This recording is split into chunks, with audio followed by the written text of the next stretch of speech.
श्री महालक्ष्मी देवीची कहाणी। आटपाट नगर होतं। नगराचा एक राजा होता। त्याचे नाव होते भद्रश्रव। तो दयाळू, शूर व प्रजादक्ष होता।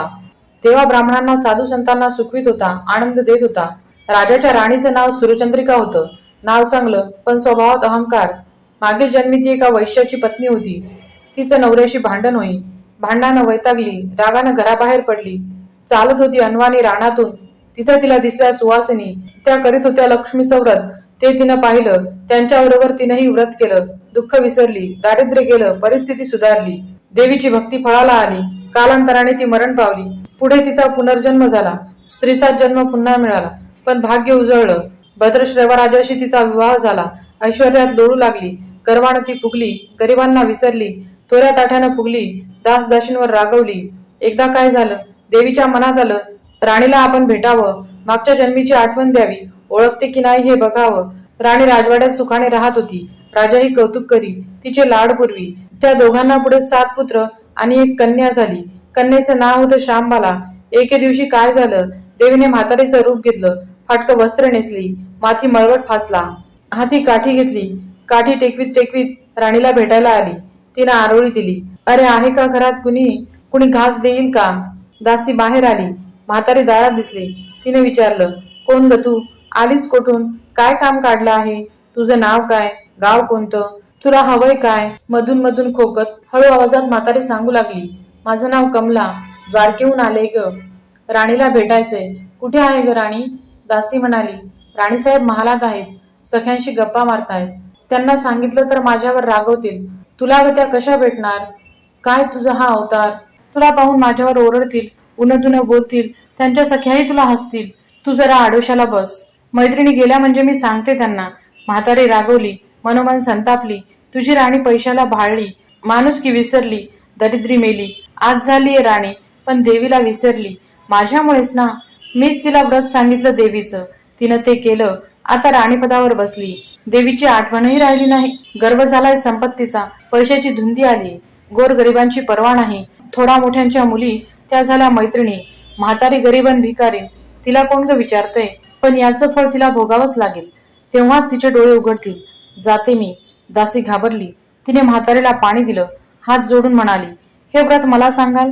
हे व्रत मला सांगाल? मी ते नेमाने करीन, उतणार नाही, मातणार नाही, घेतला वसा टाकणार नाही, दिलेला शब्द मोडणार नाही। त्या दासीला व्रताचा वसा सांगितला। म्हातारी उठली, काठी टेकवीत निघाली। तोच माडीवरून राणीची कन्या शांबाला धावत आली। ती कळवळून म्हणाली, आजी रागवू नका, चुकली माझी आई, तिच्या वतीने मी क्षमा मागते, कृपा करा, दिलेला शाप मागे घ्या, पाया पडते तुमच्या। म्हातारीला मुलीची दया आली। म्हातारीने क्षणभर त्या मुलीकडे पाहिलं आणि तिला लक्ष्मी व्रताचा वसा सांगितला। मुलीचा निरोप घेऊन म्हातारी निघणार, तोच राणी माडीवरून आली। दाराशी येते तर म्हातारी दिसली। राणी ओरडली, ए थेरडे, कशाला ग आलीस? जा इथून, उठ म्हणते ना, जातेस की नाही? दुसरी घरं नाही दिसली तुला? म्हातारीने संतापाने घराघरा डोळे फिरवले, कपाळावर आढ्या पसरल्या। ती तडक घराबाहेर पडली। दासीने लक्ष्मी व्रत केलं, तिची स्थिती सुधारली। दासी पण गेलं, संसार सुखाचा झाला। पुढे मार्गशीर्ष महिना आला। पहिल्याच गुरुवारी शांबालेनं लक्ष्मी व्रतास सुरुवात केली। सगळे नेमधर्म पाळले। 4 गुरुवारी तिने लक्ष्मी व्रत केलं। शेवटच्या गुरुवारी यथासांग उद्यापन झालं। सिद्धेश्वर राजाचा पुत्र मालाधर, त्याच्याशी शांबालेचा विवाह झाला। राजवैभवातील शांबालेला राजवैभव मिळालं। हा होता लक्ष्मी व्रताचा प्रभाव। सुखा समाधानाने संसार चालू होता। भद्रश्रव व सुरचंद्रिका राणीचे मात्र भाग्य फिरले। शत्रूने राज्यावर चाल केली। भद्रश्रवाचं राज्य लुबाडलं। सुरचंद्रिकेचं राणीपद गेलं। भद्रश्रवाला वाईट वाटलं। पूर्वीचे दिवस आठवले। रणावनात फिरून राजा राणी कष्टाने दिवस काढत होते। भद्रश्रवाला कन्येला भेटावंसं वाटलं। तो एकटाच निघाला। चालून चालून दमला। नदीकाठावरती विश्रांतीसाठी थांबला। नदीकडे येताना राणीच्या दासीने भद्रश्रवाला पाहिलं। घाईघाईने ती राजवाड्यात गेली। राजाला सांगितलं, मालाधारने माणसं पाठवली, आणायला रथ पाठवला, सासऱ्यांना घरी आणलं, सन्मानाने नवी वस्त्र व कंठीहार दिला। शांबाला वडिलांची काळजी घेत होती। काही दिवसांनी राजाला वाटलं, आता परत जावं। जावयाला तसं त्यांनी सांगितलं। मुलीचा निरोप घेतला। जावयाने मोहरांनी भरलेला हंडा नौकराकडे देऊन राजासोबत पाठवलं। राजा घरी परतला। चंद्रिकेला भेटला। हंडा पाहून ती आनंदली। घाईने तिने झाकण काढलं। आत बघते तर काय, तिला कोळसेच दिसले। सुरचंद्रिकेने कपाळावर हात मारला, नशिबाला दोष दिला। नवऱ्याला सांगितलं, ते ऐकून तोही चकित झाला। दुःख पाठलाग करीत होती। दारिद्र्य सरत नव्हते.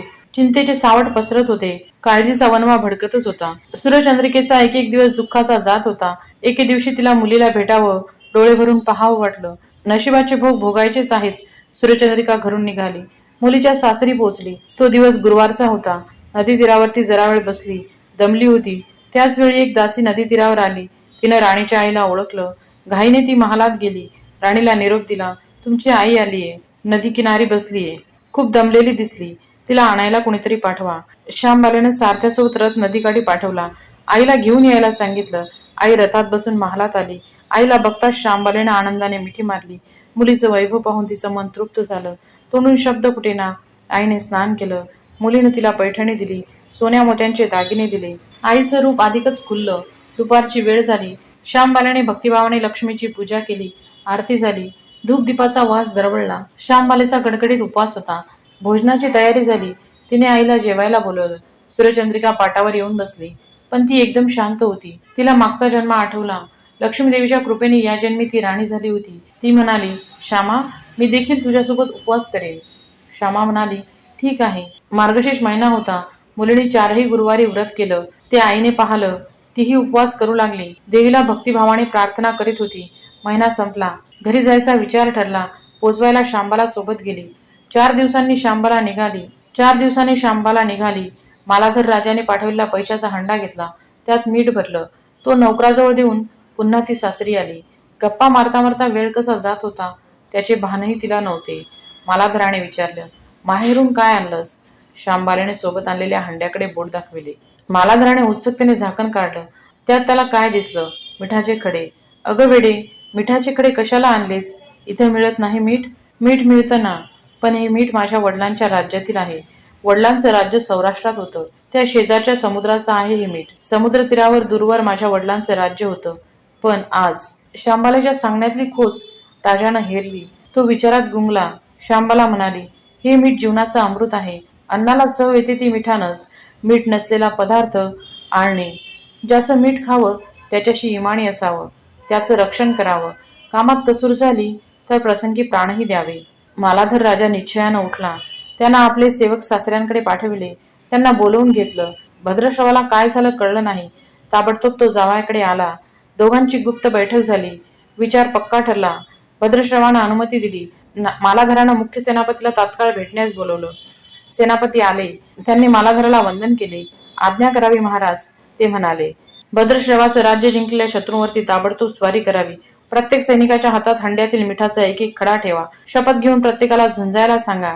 राजाची आज्ञा झाली. तशी सेनापतींनी व्यवस्था केली. दुसऱ्या दिवशी सोबत सेना घेऊन बेसावध शत्रूंवरती चाल केली. शत्रूच्या राज्यावर सारे सैनिक तुटून पडले. मालाधराचे सैन्य बेभान लढत होते. शत्रू सैनिक जमिनीवरती कोसळत होते. सूर्य पश्चिमेकडे जात होता. अंधार हळूहळू पसरत होता.